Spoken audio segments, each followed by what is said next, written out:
Masjid Baitur Rahim yang didirikan pada masa penjajahan Belanda tahun 1922 silam masih berdiri kokoh dan menjadi tempat ibadah rutin warga desa Ulele, Kecamatan Meuraksa, Banda Aceh.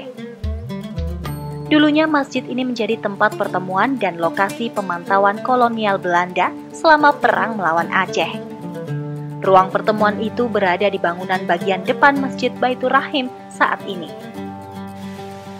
Bukti arsitektur yang masih melekat yaitu adanya jendela ukir kayu ciri khas di masa penjajahan Belanda, serta di atas kubah masjid juga terdapat jendela kayu serupa seperti tempat pemantauan dari atas untuk melihat seputaran kota Banda Aceh. Penamaan Masjid Baitur Rahim ini erat kaitannya dengan Masjid Raya Baitur Rahman Banda Aceh. Pada saat Masjid Raya Baitur Rahman dibakar, ibadah sholat Jumat dipusatkan di Masjid Baitur Rahim ini. Pada tahun 1983, Masjid Baitur Rahim mengalami perluasan untuk menampung lebih banyak jemaah yang beribadah di masjid ini. Meski gelombang tsunami 2004 silam meluluh lantakkan kota Banda Aceh, namun masjid ini masih berdiri kokoh. Hanya bagian dinding bagian depan yang mengalami kerusakan.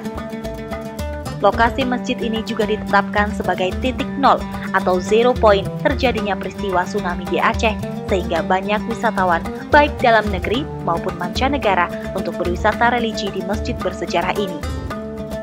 Arsitektur bangunan masjid ini masih sangat kental dengan sejarah perjalanan Belanda di Aceh. Seperti sudut bangunan dan tiang penyangga masjid hampir mirip dengan tiang pendopo pemerintah Belanda di Aceh. Dibangun pada tahun 1922 dan juga menurut cerita bangunan ini pemanfaatannya juga bukan langsung sebagai masjid, sebagai tempat bisa kita bilang tempat pemantauan para serdadu atau para kolonial Belanda dulu. Pada masa Masjid Baitur Rahman dibakar pada tahun 1873 oleh tentara Belanda yang bernama Kohler, pusat segala macam kegiatan ibadah termasuk sholat Jumat dipusatkan kemari. Makanya mungkin di situ sejarah nama Baitur Rahman dan Baitur Rahim, mungkin di situ sejarahnya. Dahsyatnya terjangan gelombang tsunami pada tanggal 26 Desember 2004 hanya sedikit saja yang rusak, sebagian sisi kanan dan sayap kiri.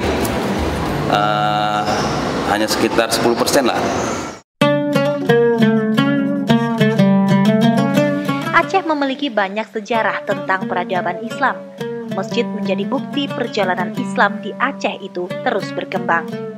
Setiap masjid memiliki sejarah dan keunikan sendiri. Nova Misdayanti, Kompas TV, Banda Aceh.